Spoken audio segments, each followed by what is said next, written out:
আজকে আমরা রবিউল আউয়াল মাস সম্পর্কে 9টি কথা আমরা জানবো। একদম মনে রাখবো 9টি কথা। কিছু কিছু জায়গা ভালো করে যদি মনে রাখতে পারেন তাহলে লম্বা চওড়া ঝগড়া বিবাদ থেকে বাঁচতে পারবেন ইনশাআল্লাহ। 9টি বিষয় মনে রাখবো। এর মধ্যে 1 নম্বর, ঈদ অর্থ কি, ঈদ। 2 নম্বর, ইসলামে ঈদ বলতে কি বোঝায়। 3 নম্বর, মিলাদুন নবী অর্থ কি। 4 নম্বর, রাসূলুল্লাহ সাল্লাল্লাহু আলাইহি সাল্লামের জন্মবার কবে। 5 নম্বর, রাসূলুল্লাহ সাল্লাল্লাহু আলাইহি সাল্লামের জন্ম তারিখ কবে। 6 নম্বর, রাসূলুল্লাহ সাল্লাল্লাহু আলাইহি সাল্লামের জন্ম তারিখকে কেন্দ্র করে বাৎসরিক অনুষ্ঠান কবে থেকে শুরু হয়েছে। 7 নম্বর, রাসূলুল্লাহ সাল্লাল্লাহু আলাইহি সাল্লাম তার জন্মদিনে কি করতেন আর আমরা কি করি। 8 নম্বর, জন্মদিন কেন্দ্র করে কোনো ধরনের বেদাত ছোট হোক বড় হোক গ্রহণযোগ্য না। 9 নম্বর, সর্বশেষ কথা, আল্লাহর কোরআন রাসূলুল্লাহ সাল্লাল্লাহু আলাইহি সাল্লামের সুন্নাহ আঁকড়ে ধরার মধ্যেই মুমিনের মুসলমানের আমাদের জন্য সফলতা। 1 নম্বর, ঈদ অর্থ কি। সবাই জানি আমরা, ঈদ অর্থ খুশি, আনন্দ। পবিত্র কোরআনের সূরা মাঈদার 114 নম্বর আয়াতে ঈদ শব্দটা আছে। 114 নম্বর আয়াতে আল্লাহ বলেন, قال عيسى ابن مريم اللهم ربنا أنزل علينا مائدة من السماء تكون لنا عيدا لأولنا وآخرنا وآية من মারিয়ামের পুত্র ঈসা আলাইহিস সালাতু ওয়াস সালাম বললেন, আল্লাহ আমাদের রব, আপনি আসমান থেকে খাদ্যবর্তী দস্তরখান আমাদের প্রতি প্রেরণ করেন, পাঠান। এটা আমাদের জন্য পূর্বাপর সকলের জন্য ঈদ হবে, উৎসব হবে, আর আপনার পক্ষ থেকে একটা নিদর্শন হবে। ওয়ারযুকনা ওয়া আনতা খায়রুর রাযিকিন, আল্লাহ আপনি আমাদেরকে রিজিক দান করেন, আপনি উত্তম রিজিক দাতা। এখানে লম্বা আলোচনা আছে, আগে পরে আমরা শুধু প্রমাণ করলাম ঈদ শব্দটা কোরআনের এক জায়গায় পাইলাম আমরা, সূরা মাঈদার 114 নম্বর আয়াতে। তো ঈদ অর্থ খুশি, আনন্দ, উৎসব করা। দ্বিতীয় কথা, ইসলামে ঈদ বলতে কি বোঝায়, এই ব্যাপারে আমরা 3টি বর্ণনা শুনব। প্রথম বর্ণনা আবু দাউদ শরীফের 1134 নম্বর হাদিস। দ্বিতীয় বর্ণনা আবু দাউদের 1148 নম্বর হাদিস। তৃতীয় বর্ণনা সহিহ বুখারীর 963 নম্বর হাদিস। আবু দাউদ শরীফের 1134 নম্বর হাদিস। নিয়তটা এরকম করে নেন এখন যে হুজুর আপনি যদি বলেন, বলার পর দেখি যদি ভুল থাকে আমাদের জীবনে তো ভুলটা সংশোধন করব, সঠিক আমল করব, এই নিয়তি কিন্তু প্রতি জুমায় বয়ান শুনলেন। এই নিয়তে শুনলেন না, আপনি আপনারটা কন, আমরা আমগোটা করবো, এমনি কয়ে যান, আইসেন কিছু কথা কইবেন, এরকম নিয়ত কিন্তু করেন না। তো একদম আকিদা অশুদ্ধ নিয়ে মরবেন আর মাইর খাওয়া শুরু হবে, সত্যি কথা। আমিও যদি এরকম হই তো আমার উপরও শুরু হবে মাইর। আবু দাউদ শরীফের 1134 নম্বর হাদিসের মধ্যে আছে, আনাস ইবনে মালিক রাদিয়াল্লাহু তাআলা আনহুর বর্ণনা। তিনি বলেন, কদিমা রাসূলুল্লাহ সাল্লাল্লাহু আলাইহি ওয়াসাল্লাম আল মাদিনা ওয়া লাহুম ইয়াওমান ইয়ালআবুনা ফীহিমা। রাসূলুল্লাহ সাল্লাল্লাহু আলাইহি সাল্লাম মদিনায় আসলেন, এসে দেখে মদিনার জনগণ খেলাধুলা করে 2 দিনে খেলাধুলা করে, 2টা দিন উৎসব করে, আনন্দ করে, খেল তামাশা। রাসূলুল্লাহ সাল্লাল্লাহু আলাইহি সাল্লাম প্রশ্ন করলেন, মা হাযানিল ইয়াওমান, আচ্ছা এই 2 দিন কি তোমরা আনন্দ উল্লাস করো কেন? তারা জবাব দিল, ক্বালু কুন্না নালআবু ফীহিমা ফিল জাহিলিয়াহ। ওগো আল্লাহর রাসূল, আমরা মূর্খতার যুগে, অন্ধকার যুগে, জাহিলি যুগে এই 2 দিনে খেল তামাশা করতাম, সে অভ্যাসটা এখনো ছাড়তে পারি নাই, এখনো করি। রাসূলুল্লাহ সাল্লাল্লাহু আলাইহি সাল্লাম বললেন, ইন্নাল্লাহা ক্বাদ আবদালাকুম বিহিমা খায়রাম মিনহুমা ইয়াউমাল আযহা ওয়া ইয়াউমাল ফিতরি। আল্লাহ পাক রব্বুল আলামিন তোমাদেরকে এই দুই দিনের পরিবর্তে ইসলামের গণ্ডির মধ্যে থেকে আনন্দ উল্লাস করার জন্য, আনন্দ প্রকাশ করার জন্য আরও অতি উত্তম দুটি দিবস তোমাদেরকে দান করেছেন। একটা হলো জিলহজের 10 তারিখে ঈদুল আজহা, আর একটা হলো রমজান পরবর্তী ঈদুল ফিতর। এই দুইটা দিন আল্লাহ তোমাদেরকে ইসলামের মধ্যে থেকে খুশি প্রকাশ করার জন্য এই দুই ঈদ তোমাদেরকে দান করছেন। তাহলে রাসূল সাল্লাল্লাহু আলাইহি সাল্লাম উৎসব দেখছে আইসা তো বললেন, না এগুলা বাদ দাও, আল্লাহ দিছে দুইটা তোমাদের জন্য, এই দুইটা। আবু দাউদ শরীফের 1148 নম্বর হাদিস। এই হাদিসের বর্ণনাকারী সাহাবীর নাম জাবের ইবনু সামুরা রাদিয়াল্লাহু তাআলা। তিনি বলেন, সাল্লাইতু মা নবী সাল্লাল্লাহু আলাইহি ওয়াসাল্লাম গায়রা মাররাতিন ওয়ালা মাররাতাইনি আল ঈদাইনি বিগাইরি আযানিন ওয়ালা ইকামা।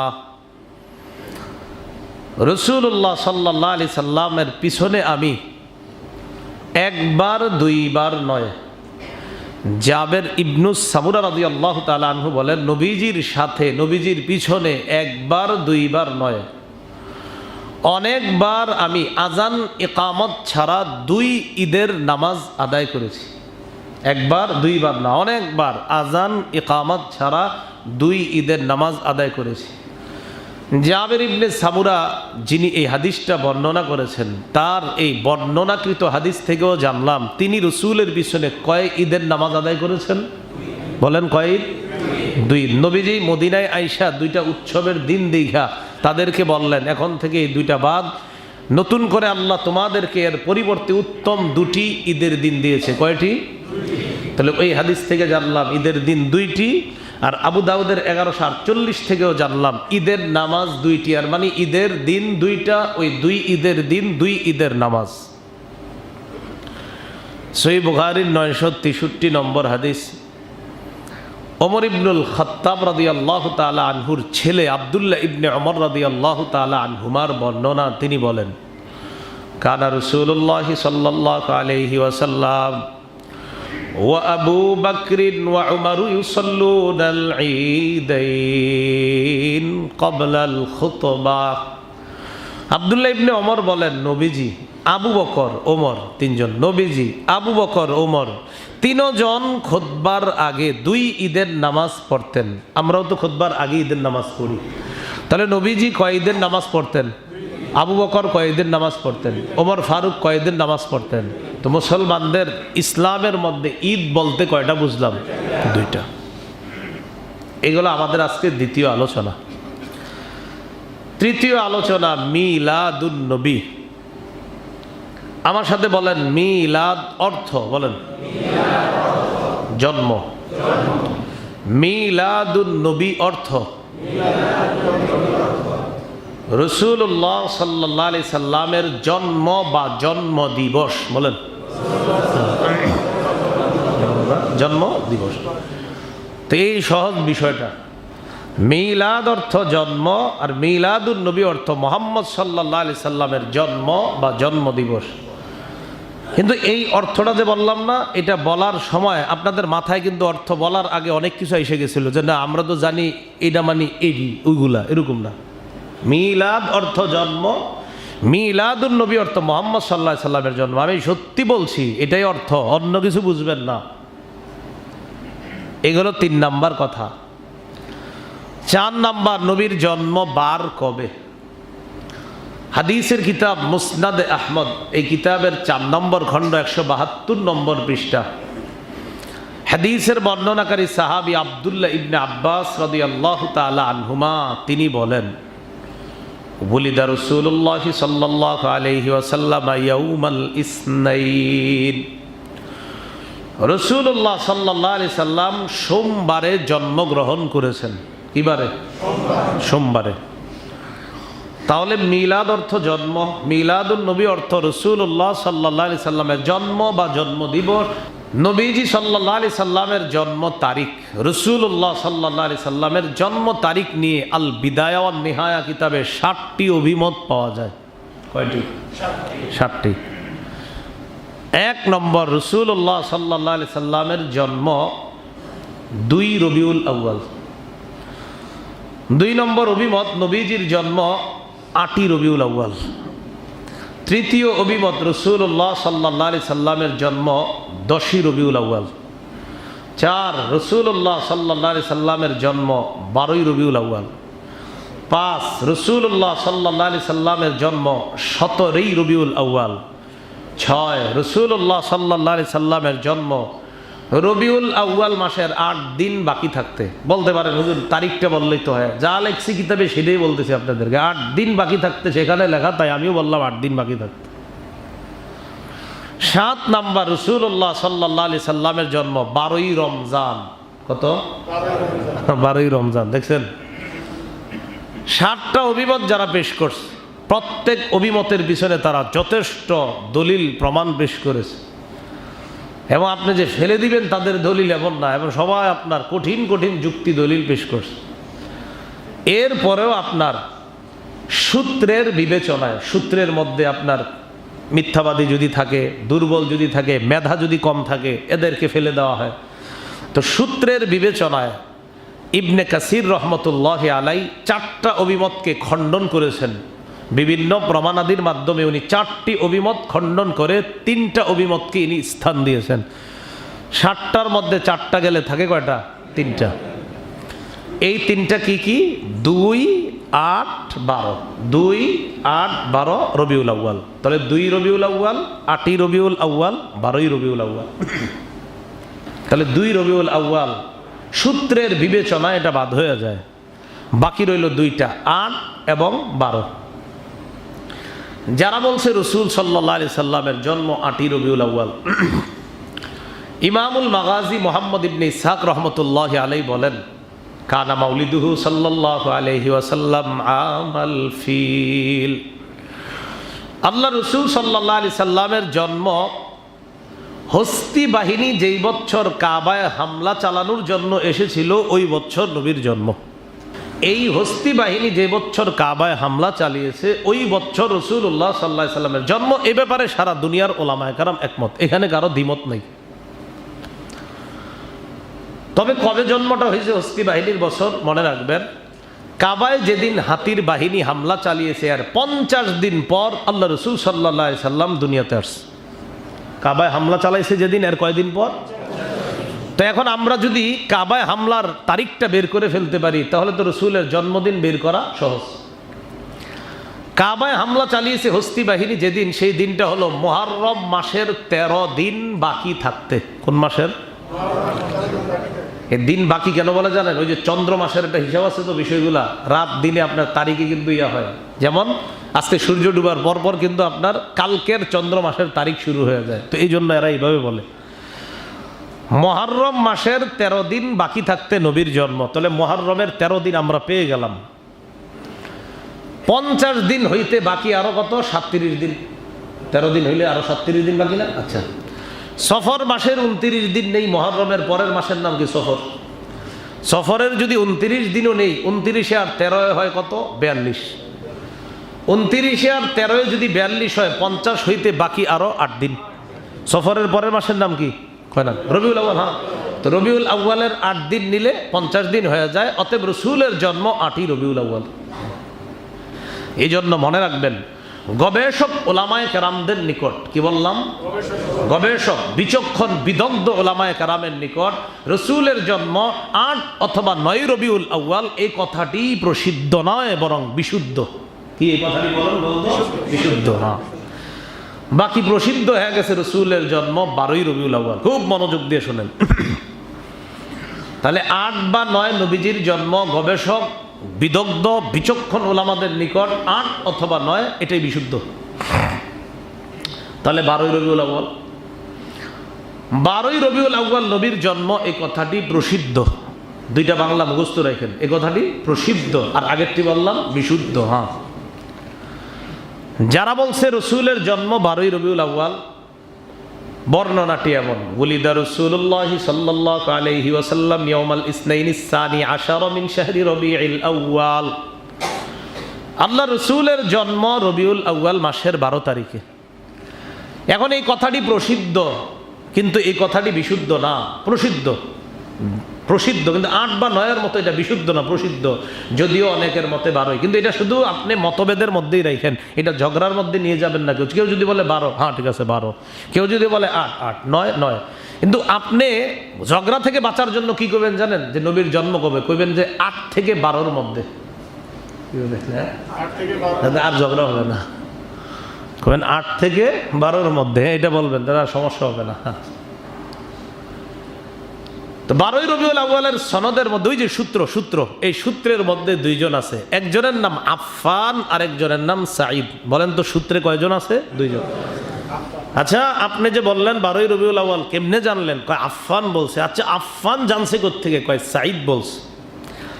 এই আফফান ইবনে মুসলিম রহমতুল্লাহ আলাই ওনার নাম, পুরা নাম, আর ওনার পুরা নাম হলো সাঈদ ইবনে মিনা রহমতুল্লাহ আলাই।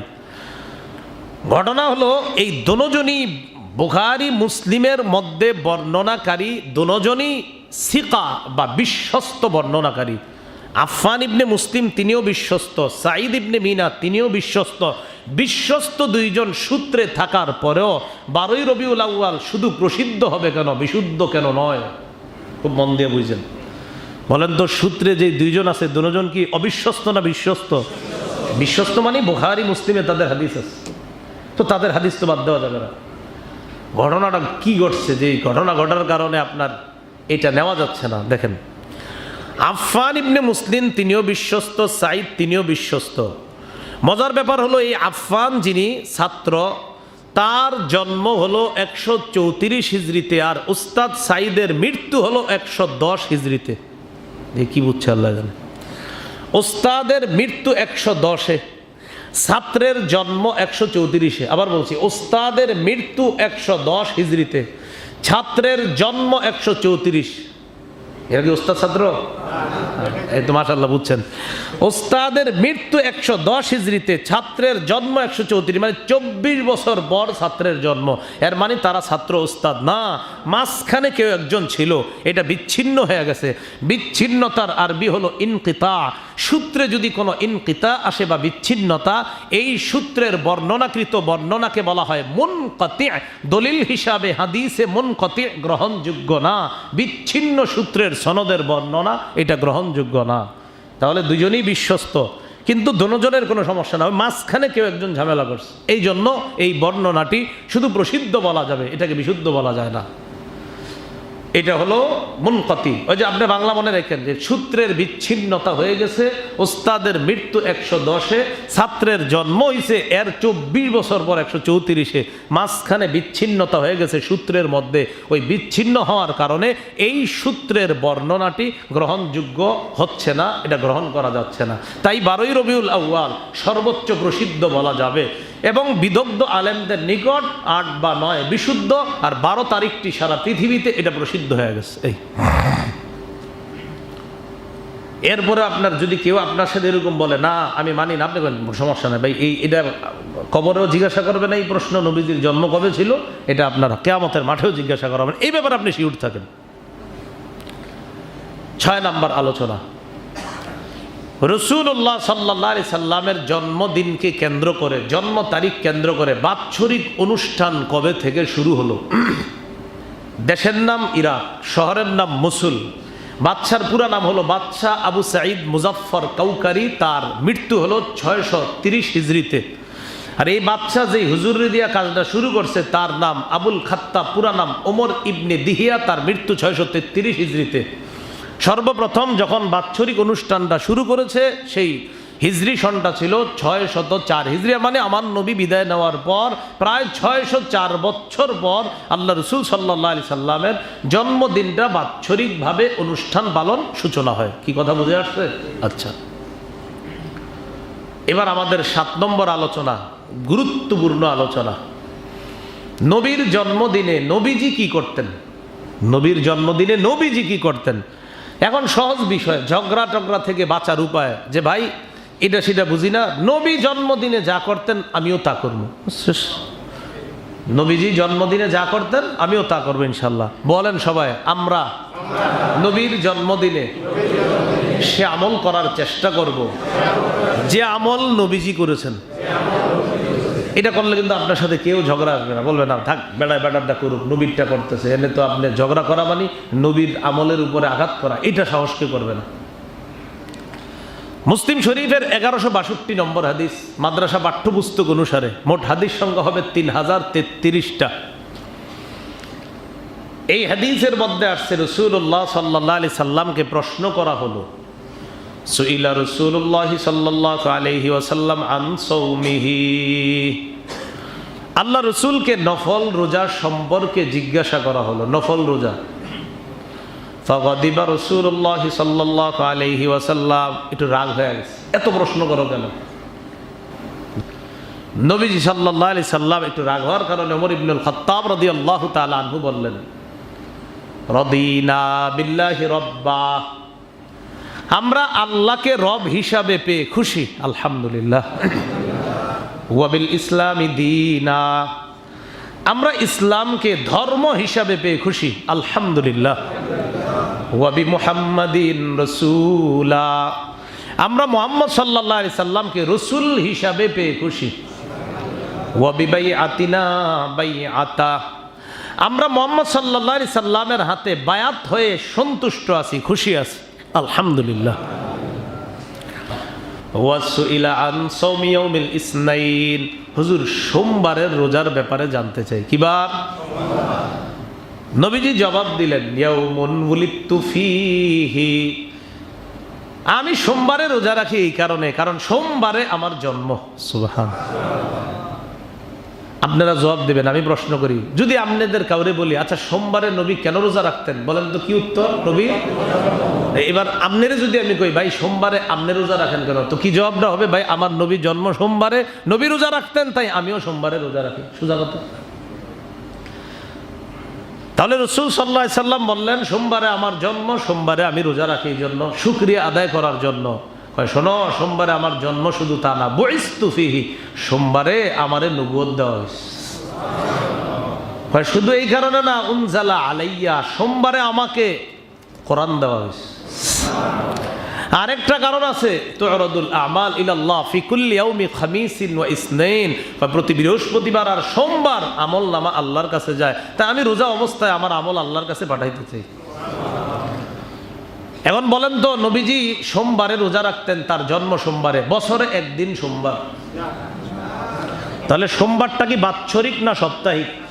তাহলে নবীর জন্মদিনের আমল কি বাৎসরিক পেলাম সুন্নাহ থেকে না সাপ্তাহিক? তাহলে প্রকৃত আশেক রাসূল সে হবে যে রাসূলের জন্মদিনের আমলটা সাপ্তাহিক ভাবে করতে পারবে, সেই হবে প্রকৃত আশেক রাসূল। বুঝা ঠিক কইছেন নি? আচ্ছা, তো রাসূলুল্লাহ সাল্লাল্লাহু আলাইহি সাল্লাম বাৎসরিক আমল করতেন না, বরং সাপ্তাহিক আমল করতেন। এখন কেউ যদি আপনারে বলে ভাইয়া নবীর জন্মদিনে কোনো আমল করেছেন, তো আপনি জবাব দিবেন হ্যাঁ গত বছর আমি 20টা জন্মদিনে আমল করেছিলাম নবীর। বলবো মানে কি? বলবেন আবার কেউ কেউ বলবেন 30টা, কেউ কেউ বলবেন 40, কেউ 50, কেউ 52টা বলবেন। আমি গত বছর 52টা জন্মদিনই নবীজি আমল করছে, আমিও আমলে বলবে 52টা জন্মদিন মানে, তখন আপনি বলবেন নবীজি সাপ্তাহিক প্রতি সোমবারে রোজা রাখতেন, তার জন্মদিন সোমবার, তাই আল্লাহর কাছে শুকরিয়া আদায় করার জন্য রোজা রাখতেন। আমি আমার নবীর এই সুন্নাহটা গত বছর 52 সোমবারে করছি, 50টা সোমবারে করছি, 40টা সোমবারে করছি, 30টা সোমবারে করছি। বাংলাদেশের কেউ যদি 30টা সোমবার রোজা রাখা বলে আল্লাহ রাসূল জন্মদিনে রোজা রাখতেন, তা আমি রোজা রাখছি, আর কেউ যদি 29টা করে, তো 30 ওয়ালাই হবে প্রকৃত খাঁটি আশেক রাসূল, কারণ সে তা করছে যার নবী তার জন্মদিনে করছে। তাহলে 604 হিজরিতে বাৎসরিক জন্মদিন এটা মানব রচিত, আর সাপ্তাহিক জন্মদিন এটা রাসূলের সুন্নাহ। বুঝেন নাই? সাপ্তাহিক জন্মদিন নবী রোজা রাখা, সোমবার দিন, এটা কি রাসূলের সুন্নাহ। আল্লাহ আমাদেরকে খাঁটি আশেক বুঝে শুনে হওয়ার তৌফিক দান করেন। 8 নাম্বার, রাসূলুল্লাহ সাল্লাল্লাহু আলাইহি সাল্লামের জন্মদিন কেন্দ্র করে কোনো বেদাত আমরা করব না, চাই ছোট বেদাত হোক চাই বড় বেদাত হোক। সহিহ বুখারী 2697 নম্বর হাদিসের বর্ণনা। এই হাদিসে রাসূলুল্লাহ সাল্লাল্লাহু আলাইহি সাল্লাম বলেন, মান আহদাসা ফি আমরিনা হাদা মা লাইসা ফিহি ফাহুয়া রাদ্দুন। ইসলামের মধ্যে, দ্বীনের মধ্যে আমি যেই দ্বীন দুনিয়াতে রেখে যাচ্ছি, নবীজি বলছেন এটা কমপ্লিট একটা দ্বীন আমি দুনিয়াতে রেখে যাচ্ছি, এই দ্বীনের মধ্যে ইবাদতের নামে সওয়াবের আশায় নতুন কোনো কিছু যদি কেউ আবিষ্কার করে, ফাহুয়া রাদ্দুন, সেটা প্রত্যাখ্যান করা হবে। সেটা কি করা হবে? প্রত্যাখ্যান। ইবাদত নতুন কোনো আবিষ্কারের আর সুযোগ নাই। তাহলে কি বুঝলাম? কোনো রকমের বেদাত আমরা করব না। বেদাতগিরি করলে মনে রাখবেন হাউজে কাউসারের পানি থেকে বঞ্চিত হতে হবে। সহিহ বুখারীর 6583, 6584 এই দুটোটা হাদিস, 6583, 6584। নবী বলেন, আনা ফারাতুকুম আলাল হাউজ, আমি তোমাদের আগে আগে হাউজে কাউসারের সামনে থাকব। মান মাররা আলাইয়া, আমার সামনে যে যাবে, শারিবা, সেই হাউজে কাউসারের পানি পান করবে। অমান শারিবা, যে পান করবে, লাম ইয়াজমা, সে আর পিপাসার্ত হবে না। নবীজি বলেন, সুম্মা লা ইয়ারিদান্না আলাইয়া আকওয়াম, আমার সামনে একদল আসবে, আরিফুহুম, আমি চিনব, তারা আমার উম্মত, ওয়া ইয়ারিফুনানি, তারাও চিনবে আমি তাদের নবী। মানে দুই দলে চিনবে। তো নবীজি বলেন, নিয়ম অনুযায়ী আমার উম্মতরে আমি পানি পান করাবো। ইউহালু বাইনি ওয়া বাইনাহুম, হঠাৎ দেখবো আমার মাঝে আর তাদের মাঝে একটা প্রতিবন্ধকতা সৃষ্টি করা হয়েছে। আমি আল্লাহকে বলবো, আল্লাহ ইন্নাহুম মিন্নি, এরা তো আমার উম্মত। আল্লাহ বলবে, হ্যাঁ আপনার উম্মত, কিন্তু লা তাদরি মা আহদাসু বাদাক, আপনি জানেন না আপনি দুনিয়া থেকে চলে আসার পর ওরা কি কি নতুন আবিষ্কার করছে ইসলামের মধ্যে, এটা আপনার জানা নাই। রসুল এই কথা শুনে বলবে, সুহকান সুহকান লিমান গায়্যারা দীনি, আমার রেখে আসা, আমি যে দিন পরিপূর্ণ রেখে আসলাম, এটাকে যে পরিবর্তন করছো, দূর হও আমার সামনে থেকে, দূর হও, আমি তোমাকে দেখতেও চাই না। যেই নবী কাউসার পান করাইতে চাইয়া পর্দা পরার কারণে আল্লাহরে বললেন, আল্লাহ আমার উম্মত, সেই নবী যখন জানলেন এরা বেদাতি, বললেন, যাও সরো সামনে থেকে, দূর হও।